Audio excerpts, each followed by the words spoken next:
To SPM IS Academy. Today we will analyze important newspaper articles of 27th January 2021.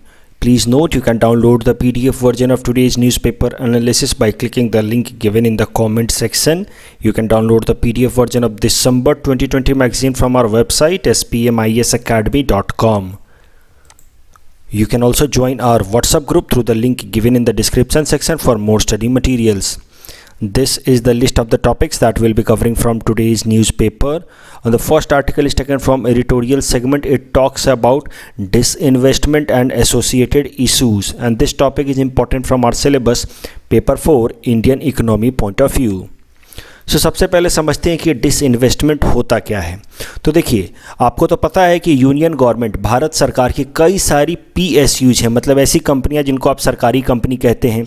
सरकारी company से उनका मतलब है कि उनके ओनर जो हैं वो गवर्नमेंट ऑफ इंडिया हैं, जो उसके मेजॉरिटी ऑफ द शेयर्स है, more than 51% of the shares that is with government of India in the name of president of India. वैसे कंपनियों को हम कहते हैं PSU, पब्लिक सेक्टर अंडरटेकिंग्स या सरकारी कंपनियाँ। उसके एग्जाम्पल हो सकते हैं air India, BPCL, Delhi metro rail corporation, ऐसे कई सारे हैं। तो अभी सरकार करती क्या है कि जब भी सरकार को पैसों की ज़रूरत होती है तो the government liquidates its share holding in these PSUs। Liquidation का सरल सा मतलब है कि इन PSUs में से अपने कुछ शेयर को वो बेच देती है और उसके बदले में वो फिर रेवेन्यू जनरेट करती है। इसको कहते हैं लिक्विडेशन।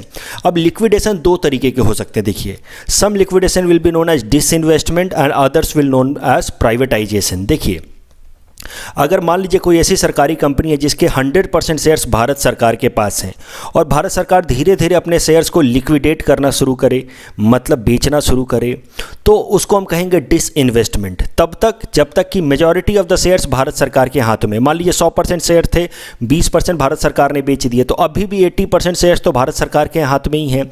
तो मेजॉरिटी ऑफ शेयर जब तक भारत सरकार के हाथ में है, उसका मतलब है कि भारत सरकार अभी भी ओनर है। Despite some private players having 20% shares in that PSU, the government of India is still the largest stakeholder, and that is why the government of India is the owner. तो जब तक भारत सरकार ओनर है तब तक जो भी लिक्विडेशन का प्रोसेस है उसको हम कहते हैं डिसइन्वेस्टमेंट। मतलब 100% से लेकर के अगर वो अपने 49% शेयर्स तक बेच दें, मतलब भारत सरकार के पास बस 51% शेयर भी बचे हों, तो भी इस प्रोसेस को हम कहेंगे डिसइन्वेस्टमेंट। लेकिन अगर उससे ज़्यादा वो अपने शेयर्स को बेच दे, 51% या उससे ज़्यादा अपने शेयर्स को बेच दे, इसका मतलब ये है कि majority of the shares are now in the hands of private players, कोई भी प्राइवेट ऑर्गेनाइजेशन, प्राइवेट इंडिविजुअल। और उस केस में वो जो PSU थी पहले, जो भारत सरकार की कंपनी थी, that no longer will be known as PSU, that will become a private organization. It will not be called a PSU. उसके बाद अगर 50% से ज़्यादा शेयर भारत सरकार अपने बेच दे, मतलब the government of India is not the largest stakeholder, and in that case the process of liquidation or the process of dilution is known as privatization. So this is the basic difference between disinvestment and privatization. अब जरा समझते हैं कि आखिर disinvestment या privatisation किया क्यों जाता है। So there are two main motivations behind disinvestment और प्राइवेटाइजेशन इन PSU। सबसे पहला तो ऑब्जेक्टिव है to improve the efficiency of the functioning of PSU। देखिए, ऐसा माना जाता है कि जो सरकारी कंपनियां होती हैं उनकी एफिशिएंसी अच्छी नहीं होती है। उसके पीछे दो कारण होते हैं। एक, जो उनके एम्प्लॉई हैं उनको लगता है कि उनके जॉब की गारंटी है और इसी कारण से उनके परफॉर्मेंस में थोड़ी लैक्सिटी रहती है। उनको लगता है कि मैं तो सरकारी नौकरी कर रहा हूं, मुझे कौन निकालेगा।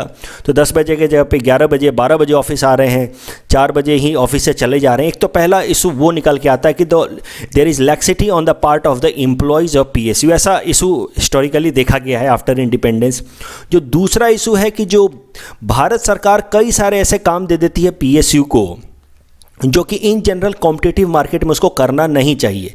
देखिए, जब तक भारत सरकार ओनर है तब तक ये जो PSU हैं ये कंफ्यूज रहते हैं। एक तरफ तो भारत सरकार उनको कहती है कि प्रॉफिट अर्न करो, बिल्कुल कॉम्पिटिटिव तरीके से चलो, मार्केट मैकेनिज्म से चलो, और दूसरी तरफ भारत सरकार कई सारे उनको सोशल वेलफेयर के काम दे देती है। एग्जाम्पल के लिए मैं बता रहा हूँ, जो बैंक्स हैं, मान लीजिए पब्लिक सेक्टर बैंक जैसे कि स्टेट बैंक ऑफ इंडिया, अभी एक तरफ तो भारत सरकार कहती है कि you compete with the private banks like HDFC and earn profit, दूसरे तरफ भारत सरकार उनको कई सारे इस तरह की रिस्पॉन्सिबिलिटी दे देती है, पॉलिटिकल रिस्पॉन्सिबिलिटी। फॉर एग्जांपल उनके एम्प्लॉयज़ का इलेक्शन ड्यूटी लगाया जाता है, एचडीएफसी बैंक के तो एम्प्लॉय का इलेक्शन ड्यूटी नहीं लगता। वैसे ही जो सरकारी कंपनियां हैं, सरकारी बैंक हैं, उनको कई सारे रिस्पॉन्सिबिलिटी दी जाती है कि सुकन्या समृद्धि योजना में अकाउंट खोलो, जनधन अकाउंट खोलो, इस तरह के कई सारे टारगेट्स दिए जाते हैं। तो ये कारण है कि पीएसयू ओवरऑल अच्छी तरह से परफॉर्म नहीं कर पाया है बहुत सारे सेक्टर्स में। Overall efficiency of PSU has suffered. यही हाल बीएसएनएल का है, यही हाल एयर इंडिया का है, क्योंकि these PSUs are confused in their objective कि उनका काम प्रॉफिट कमाना है या लोगों की वेलफेयर करना है, क्योंकि भारत सरकार उनको दोनों ही काम देती है and these two things appear contradictory. So this is first reason why PSUs are inefficient in many sector, और उनको प्राइवेटाइज करके भारत सरकार चाह रही है कि उनके अंदर ओवरऑल एफिशिएंसी को प्रमोट किया जाए। जो दूसरा मेन रीजन है behind disinvestment and privatisation is to plug fiscal deficit. देखिए, फिस्कल डेफिसिट तो आपको पता ही है कि भारत सरकार जब अपना बजट प्लान करती है तो जो उनके खर्चे हैं और जो उनकी कमाई है उसके बीच का जो डिफरेंस है उसको कहते हैं फिस्कल डेफिसिट। ये तो आपको बेसिक कॉन्सेप्ट्स हैं इकोनॉमी के, आप जानते होंगे। अब ये जो फिस्कल डेफिसिट को प्लग करना, मतलब उसको फिस्कल डेफिसिट को फिल करने के लिए डिसइन्वेस्टमेंट का सहारा लिया जाता है। डिसइन्वेस्टमेंट में कैसा होता है कि भारत सरकार की मान लीजिए खर्चे ज़्यादा हैं, कमाई कम है, तो उस केस में भारत सरकार कुछ अपनी सरकारी कंपनियां पीएसयू के कुछ एक शेयर्स को लिक्विडेट कर देती है, बेच देती है, और उससे जो रेवेन्यू जनरेट होता है उसकी मदद से फिस्कल डेफिसिट को ब्रिज किया जाता है। और एक सही तरीका भी है फिस्कल डेफिसिट को ब्रिज करने का, because this avoids crowd out of private sector. तो यहीं पे क्राउड आउट का भी कॉन्सेप्ट देख लेते हैं जल्दी से। देखिए, भारत सरकार की जो भी डेफिसिट है, यानी कि जो कमाई और खर्चे के बीच का डिफरेंस है, खर्चा ज़्यादा होता है इन जनरल, कमाई कम होती है भारत सरकार की बजट में, हर साल आप देखते होंगे, because we are a welfare state. तो जो डिफरेंस है अब वो तो भारत सरकार को कहीं ना कहीं से फुलफिल करना है। अब डिफरेंस को फुलफिल करने के लिए एक तरीका कि भारत सरकार इंडियन इकोनॉमी से ही लोन ले, अलग अलग जो सेक्टर्स हैं जैसे कि corporate sector, high worth individuals, bank, mutual fund, इनसे लोन ले। तो भारत सरकार अगर इनसे लोन लेती है, इंडियन इकोनॉमी के अलग अलग सेक्टर से लोन लेती है to bridge its fiscal deficit, उस केस में होगा क्या कि जो प्राइवेट सेक्टर हैं, टाटा, रिलायंस, जो भी कंपनियां हैं, उनके लिए पैसा कम बचेगा इकोनॉमी के अंदर to borrow that money and invest for bringing growth in the economy. तो वो इन्वेस्टमेंट सफ़र करता है और इसी को कहते हैं crowd out. When the government of India borrows too much from the Indian economy, it leads to crowding out of private sector. That is the problem. और इस चीज़ को रिजॉल्व किया जा सकता है, इस चीज़ को कुछ हद तक एड्रेस किया जा सकता है अगर भारत सरकार अपने फिस्कल डेफिसिट का एक significant portion liquidation of PSU से करे, यानी कि डिसइन्वेस्टमेंट या प्राइवेटाइजेशन से करे। तो ये दो मेन ऑब्जेक्टिव होते हैं डिसइन्वेस्टमेंट या प्राइवेटाइजेशन के पीछे, when the government of India resort to these options.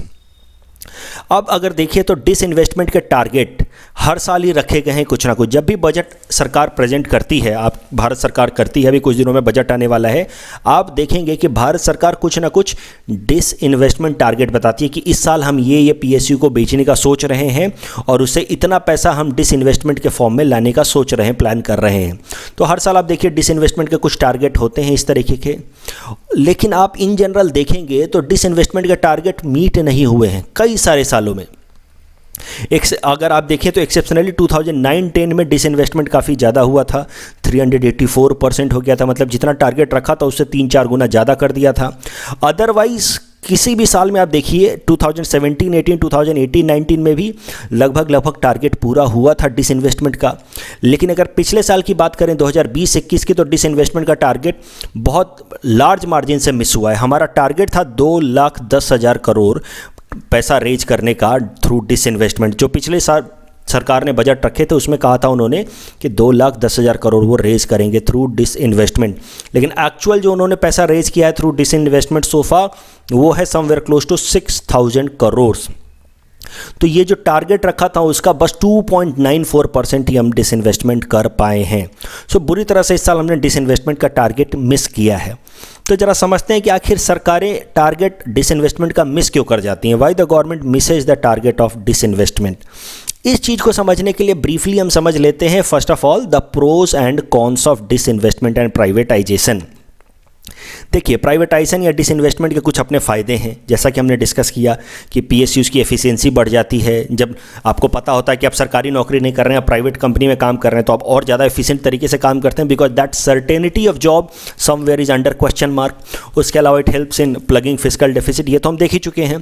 लेकिन उसके कुछ डिसएडवांटेज भी हैं। ऐसा माना जाता है कि अगर हर चीज़ को प्राइवेटाइज कर दिया गया तो it will lead to monopolisation by private sector. For example देखिए, अभी एयर इंडिया को भारत सरकार प्राइवेटाइज करने का सोच रही है, तो अगर एयर इंडिया को भी प्राइवेटाइज कर दिया तो एयरलाइन सेक्टर में कोई भी गवर्नमेंट कंपनी नहीं बचेगी। और वैसे केस में जो गिने चुने प्राइवेट एयरलाइंस हैं जैसे इंडिगो, स्पाइस जेट, उनकी मोनोपोली हो सकती है और उसके बाद वो लोग अपने मन मुताबिक प्राइस चार्ज कर सकते हैं कस्टमर्स को, और इससे निगेटिव इंपैक्ट कस्टमर्स के ऊपर आएगा। ओवरऑल इकोनॉमी के अंदर इन्फ्लेशन भी आ सकता है। माना जाता है कि डिसइन्वेस्टमेंट या प्राइवेटाइजेशन से जो वर्कर क्लास है, जो इन ऑर्गेनाइजेशंस में काम कर रहा है, उनका एक्सप्लॉइटेशन होता है। कि पीएसयूज़ का प्रॉब्लम क्या है कि वर्कर काम नहीं करता, और प्राइवेट सेक्टर का कुछ प्रॉब्लम क्या है कि वर्कर्स को हैरास किया जाता है, संडे को भी छुट्टी नहीं मिलती, 10 के जगह पे 12-12, 14-14 घंटे काम कराया जाता है, सैलरी कम मिलती है। तो ये एक प्रॉब्लम है जो माना जाता है कि डिसइन्वेस्टमेंट या प्राइवेटाइजेशन से रिलेटेड है। और यही कारण है कि भारत सरकार बहुत बार टारगेट मिस कर जाती है डिसइन्वेस्टमेंट की। क्यों? क्योंकि लोगों के अंदर जो परसेप्शन है डिसइन्वेस्टमेंट का हमारे देश के अंदर, वो निगेटिव है। अगर भारत सरकार जब भी इस तरह का कुछ प्लान लेकर के आए कि हम इस ऑर्गेनाइजेशन को प्राइवेटाइज करने का सोच रहे हैं, हम इस ऑर्गेनाइजेशन में कुछ अपने शेयर्स को लिक्विडेट करने का या डिसइन्वेस्ट करने का सोच रहे हैं, तो लोगों को लगता है कि भारत सरकार सरकारी कंपनियों को बेच रही है प्राइवेट कंपनियों को, जबकि उसके पीछे टारगेट कुछ और भी हो सकता है। उसके पीछे टारगेट हो सकता है एफिशिएंसी, उसके पीछे टारगेट हो सकता है और भी ज़्यादा इफेक्टिवनेस लाना, मार्केट मैकेनिज्म को लेकर के आना। टारगेट भारत सरकार का कुछ और हो सकता है, लेकिन लोगों के अंदर जो प्राइवेटाइजेशन और डिसइन्वेस्टमेंट है, उसका जो परसेप्शन है, लोगों की सोच है, वो काफ़ी निगेटिव है। और यही कारण है कि भारत सरकार इस तरह के जब भी अनाउंसमेंट करती है कि हम डिसइन्वेस्टमेंट करने वाले हैं, it leads to resistance and protest.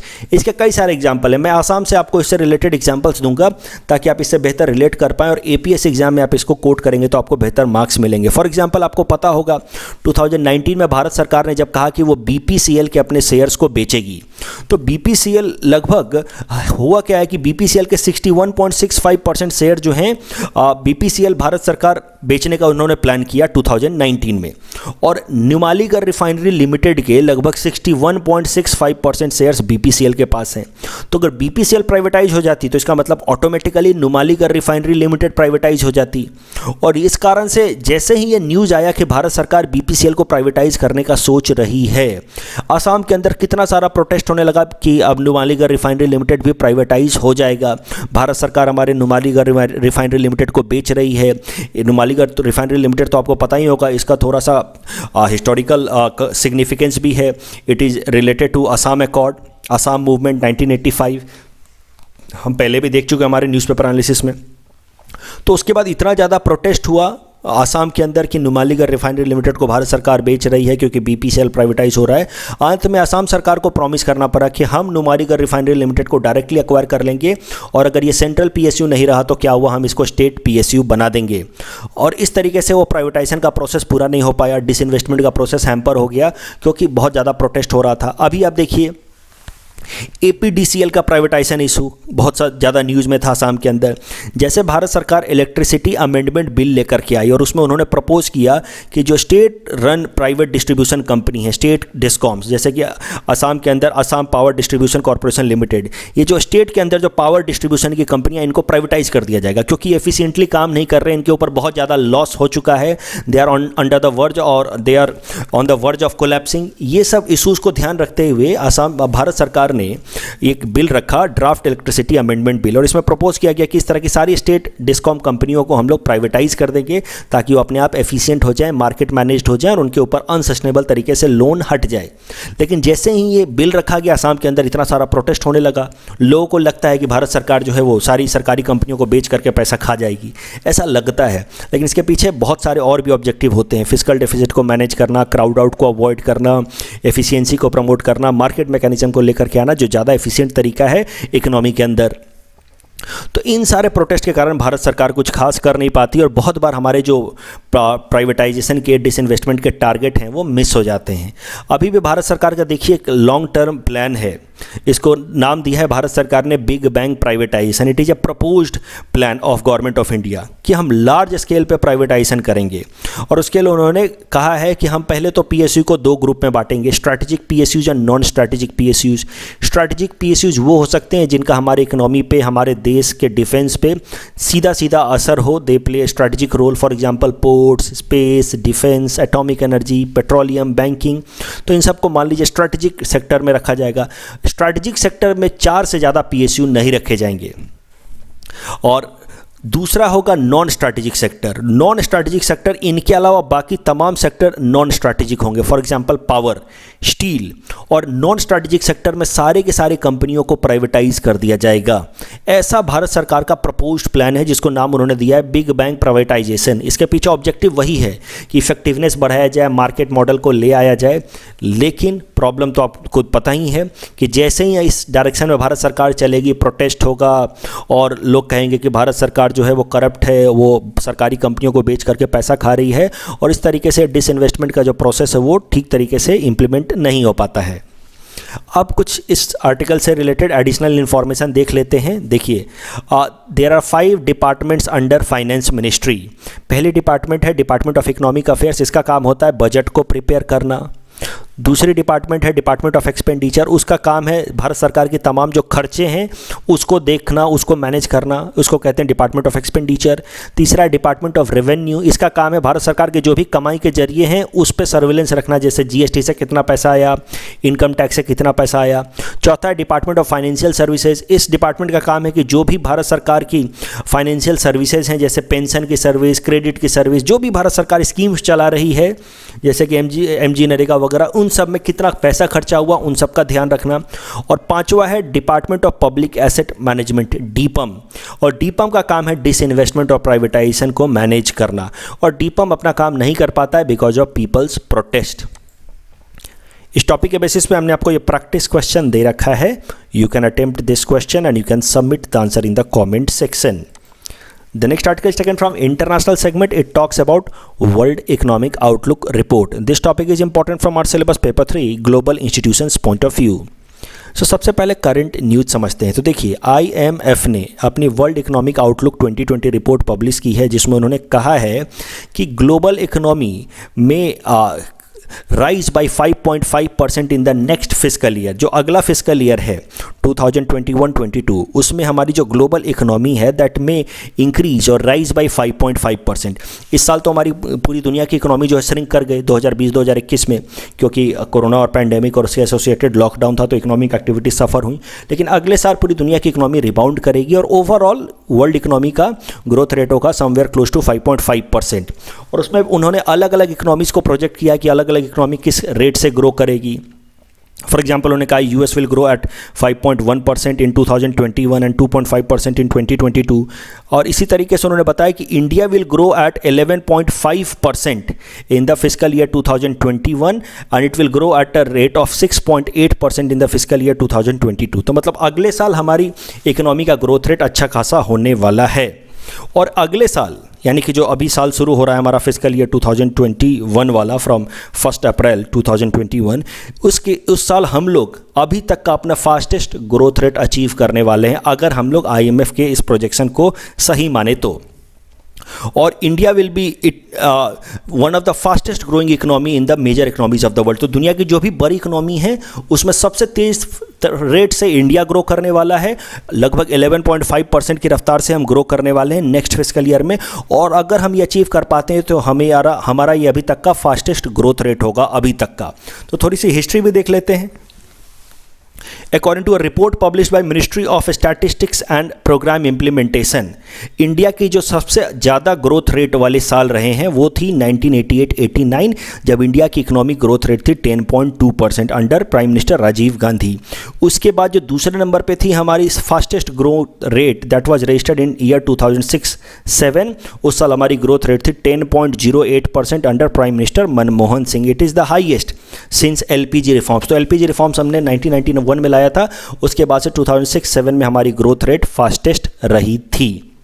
That was 10.08, और ओवरऑल अगर देखा जाए तो सबसे ज़्यादा 1988-89 में, दैट वाज 10.2। और अगर माना जाए तो इस साल हम अपने सारे रिकॉर्ड्स तोड़ने वाले हैं और हम लोग अपनी ग्रोथ रेट लगभग 11.5% को अचीव करने वाले हैं, and we will have a kind of V shaped recovery of Indian economy. अब जरा समझते हैं, देखिए ये जो एक्सपेक्टेड ग्रोथ रेट है 11.5% का, इसके पीछे जो मेन कारण है वो है बेस इफेक्ट। ऐसा नहीं है कि हम कोई बहुत बढ़िया प्रोडक्शन करने वाले हैं और पहले ऐसा कभी नहीं किया, ऐसा नहीं है। इसके पीछे जो 11.5% हाई ग्रोथ रेट आपको दिख रहा है, इसके पीछे जो मेन कारण है वो है बेस इफेक्ट। तो जरा समझते हैं कि ये बेस इफेक्ट है क्या। देखिए, base effect is the distortion in GDP figure that results from abnormally high or low levels of growth in last fiscal year. किसी एक साल किसी एबनॉर्मल कंडीशन के कारण, एक्स्ट्राऑर्डिनरी कंडीशंस के कारण अगर ग्रोथ रेट बहुत ज़्यादा हो जाए या बहुत कम हो जाए तो अगले साल उसका इंपैक्ट दिखता है, और उसको हम कहते हैं बेस इफेक्ट। इसको समझते हैं इस फिगर की मदद से। मान लीजिए कि 2017 में हमारी इकोनॉमी का साइज़ था 100 रुपीज़, हाइपोथेटिकली मान लीजिए, और 2018 में हमारी इकोनॉमी का साइज़ हो गया 110, तो हमने ग्रोथ कितना रजिस्टर किया, 10% का। फिर 2019 में हमारी इकोनॉमी और ग्रो की, 110 से 120 हो गई, तो इस साल हमारा ग्रोथ रेट कितना होगा, समवेयर 9.1%, बिकॉज 110 होगा बेस और उसके तुलना में हम 10% और ज़्यादा गए, तो it will be somewhere close to 9.1%। अब किसी कारण से 2020 में मान लीजिए कि हमारी इकोनॉमी की साइज़ एकाएक से घट गई, एबनॉर्मल कंडीशन हो गया, एक्स्ट्राऑर्डिनरी कंडीशन हो गया, 2020 कोरोना पैंडेमिक वाला साल हो गया मान लीजिए, और वापस से हम 100 पे आ गए, तो हमारा इस साल डिक्लाइन रेट होगा या ग्रोथ रेट होगा -6.66%, क्योंकि हम 120 से 100 पे आ गए। अब अगले साल 2021 में वापस से सब चीज़ें नॉर्मल हो गई और हम फिर से रिवाइव करने लगे और हमारी ग्रोथ रेट वापस से हमारी इकोनॉमी की साइज़ हो गई 110, तो हमें लगेगा क्या कि हमने 10% का ग्रोथ रजिस्टर कर दिया, बहुत अच्छा काम कर लिया हमने अब पिछले साल की तुलना में 10% का ग्रोथ। लेकिन ये 10% इसलिए दिख रहा है क्योंकि पिछले साल का बेस बहुत छोटा हो गया था because of some abnormal conditions, corona pandemic lockdown के कारण बेस छोटा हो गया था। अगर यही नॉर्मल चलता रहता, मान लीजिए 120 का 120 रहता या 125 भी हो जाता, तो उसके तुलना में 110 जीडीपी की साइज़ वो निगेटिव आती, वो उसको अच्छा के बजाय लोग कहते कि बहुत बुरा है अगर सब चीज़ें नॉर्मल होती तो। लेकिन just because last year was abnormally low, this year the growth rate appears to be a handsome figure, so that is the issue. It appears that 10% growth rate has been registered and economy has recovered, but the impact always remain। ये जो size है 10% का growth, that is because of base effect। ये जो पिछला जिसके तुलना में ग्रोथ निकाला जा रहा है, that base was abnormally low। The next article is taken from National segment. It talks about tractor rally of farmers that went violent, and the ideas discussed in this article is important for our syllabus paper 1 essay point of view. It is also important for political science optional students in their topic social movements। तो देखिए, सबसे पहले समझते हैं कि हुआ क्या है। तो फार्मर्स, आपको तो पता है कि 3 जो फार्मर्स लॉ बनाए हैं भारत सरकार ने, उसके खिलाफ फार्मर्स कई दिनों से दिल्ली और आसपास के बॉर्डर एरियाज़ में प्रोटेस्ट कर रहे हैं, और फिर फार्मर्स ने एक रिक्वेस्ट की दिल्ली पुलिस को कि उनको ट्रैक्टर रैली निकालने का मौका दिया जाए ऑन रिपब्लिक डे, ताकि वो लोगों को बता सकें कि उनके क्या मेन डिमांड्स हैं। तो दिल्ली पुलिस ने उनको परमिशन भी दे दिया कि कुछ एक सिलेक्टेड रूट्स पे वो अपना ट्रैक्टर रैली निकाल सकते हैं, ट्रैक्टर पे वो अपनी रैली निकालेंगे, ऐसा कुछ सिलेक्टेड रूट्स उनको दे दिया गया। लेकिन जब ये ट्रैक्टर रैली निकली तो it breached the permitted routes, जो रूट्स उनको दिया गया था उसको ब्रीच कर दिया उन्होंने, अलग अलग जगहों पे जाने लगे और लॉ एंड ऑर्डर सिचुएशन को ख़राब कर दिया। मतलब वो नारे लगाने लगे, पुलिस के बैरिकेड्स को तोड़ने लगे, और ऐसे तोड़ करके वो लाल किले तक भी बहुत सारे फार्मर्स पहुंच गए।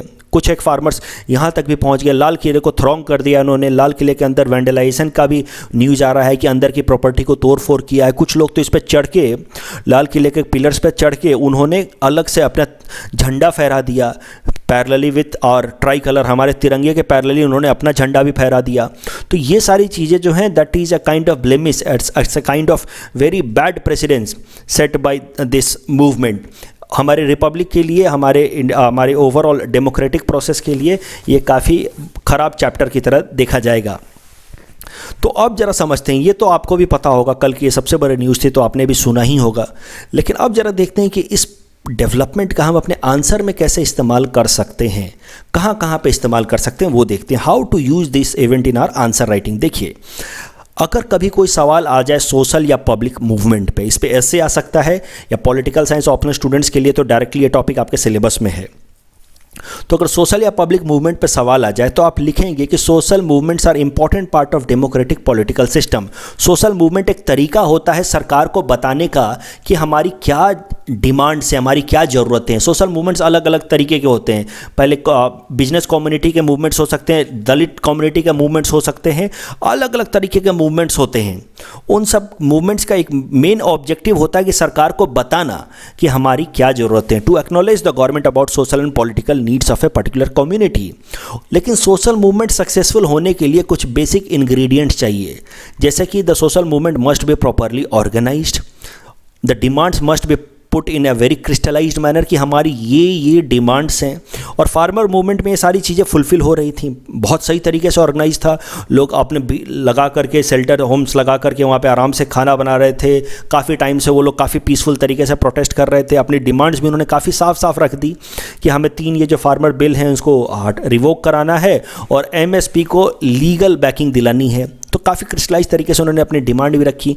जो तीसरा कंडीशन है सोशल मूवमेंट के लिए, that is that the social movement must remain disciplined and non violent. और अभी तक फार्मर्स मूवमेंट ये तीसरा कंडीशन भी फुलफिल कर रहा था और इसी कारण से काफ़ी हद तक सक्सेसफुल भी था। आपको पता है कि भारत सरकार ने 18 महीने तक के लिए इन फार्म बिल्स को उस पर सस्पेंशन लाने का ऑर्डर या रिक्वेस्ट या प्रपोजल भी दिया था फार्मर्स ऑर्गेनाइजेशन को, लेकिन उन्होंने उसको भी रिजेक्ट कर दिया था।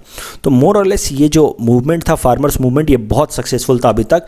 लेकिन अब हुआ क्या है कि अब वायलेंस हुई है, कुछ वैंडलाइजेशन हुई है कुछ, and there is an impact of violence on social movement. Social movement के कारण वायलेंस के कारण सोशल मूवमेंट पे काफ़ी निगेटिव इम्पैक्ट पड़ता है। देखते हैं कैसे। सबसे पहले तो it erodes legitimacy of the social movement.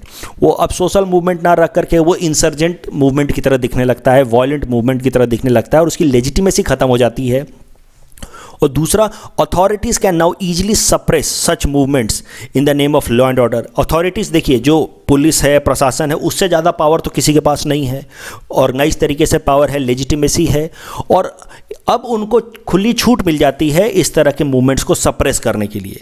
और इस तरीके से जो अगर कोई भी सोशल मूवमेंट वायलेंट हो जाता है तो फिर वो सक्सेसफुल नहीं हो पाता है, क्योंकि उसकी लेजिटिमेसी खत्म हो जाती है और अथॉरिटीज उसके खिलाफ वायलेंस का इस्तेमाल कर सकते हैं in order to suppress that movement. इसका बेस्ट एग्जांपल अगर आप इंडियन हिस्ट्री में देखें तो चौरी चौरा इवेंट था। चौरी चौरा इवेंट आपको पता होगा, 4 फरवरी 1922 को कुछ एक लोग, जो चौरी चौरा एक जगह है उत्तर प्रदेश के अंदर, वहाँ पे उन्होंने एक पुलिस स्टेशन को आग लगा दिया, कुछ पुलिस वालों को मार दिया ड्यूरिंग नॉन कोऑपरेशन मूवमेंट।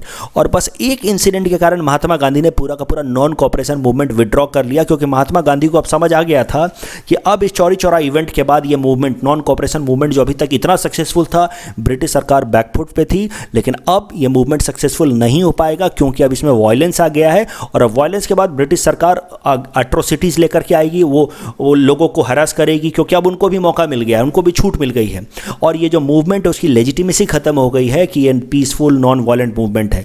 और चौरी चौरा इवेंट के बाद महात्मा गांधी ने नॉन कोऑपरेशन मूवमेंट को विड्रॉ कर लिया था। कई सारे जो लीडर्स थे उस टाइम के, नेहरू और सुभाष चंद्र बोस, इन लोग ये चाहते थे कि मूवमेंट कंटिन्यू रहे, एक चौरी चौरा इवेंट को नेग्लेक्ट किया जाए, लेकिन महात्मा गांधी ने चौरी चौरा इवेंट के कारण नॉन कोऑपरेशन मूवमेंट को विड्रॉ कर लिया। और बहुत सारे जो राइटर्स हैं, ऑथर्स हैं, वो इस पर्टिकुलर मूवमेंट को जो कल हुआ है दिल्ली के लाल किला के आसपास बाय फार्मर्स, उसको कंपेयर कर रहे हैं with Chauri Chaura event of 1922। The next article is taken from Environment segment. It talks about Climate Adaptation Summit of 2021. This topic is important from our syllabus paper 4 Environment point of view.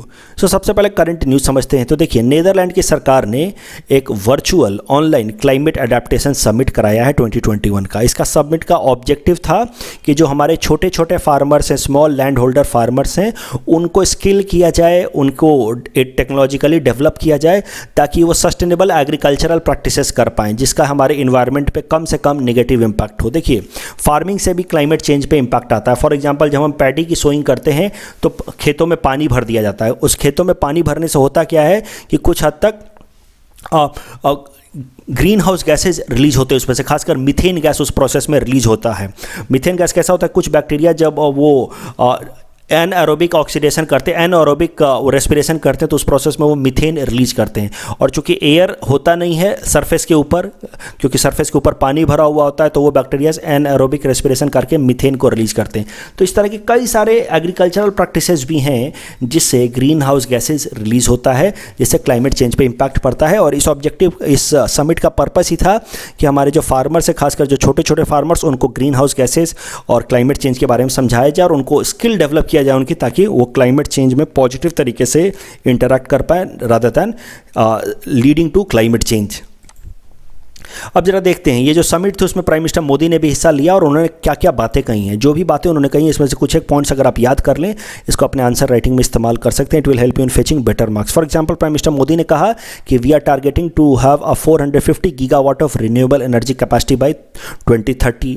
We are promoting LED lights and saving 38 million tons of carbon dioxide emissions annually. तो आपको पता हो कि LED light को हम promote कर रहे हैं थ्रू उजाला स्कीम। मैं कवर कर चुका हूँ मेरे न्यूज़पेपर एनालिसिस में उजाला स्कीम। उसके अलावा we are also going to restore about 26 million hectares of degraded land by 2030। उसके अलावा we are providing clean cooking fuel for about 8 crore rural households. ये भी स्कीम मैं कवर कर चुका हूँ कि जहाँ पे 8 करोड़ रूरल हाउस होल्ड्स को LPG कनेक्शन दिया जा रहा है सब्सिडाइज रेट पे। इसको हम कहते हैं उज्ज्वला। तो ये LED वाला है उजाला और ये है उज्ज्वला। उसके अलावा we are connecting 64 million households to pipe water supply under हर घर में जल scheme of government of India. तो इस तरीके से कई सारे डेवलपमेंट्स लेकर के आ रही है भारत सरकार। इनको आप याद कर सकते हो। कल प्राइम मिनिस्टर मोदी ने भी इनको हाईलाइट कराया in this climate adaptation summit of 2021। इस टॉपिक के बेसिस पे हमने आपको प्रैक्टिस क्वेश्चन दे रखा है। You can attempt this question and you can submit the answer in the comment section.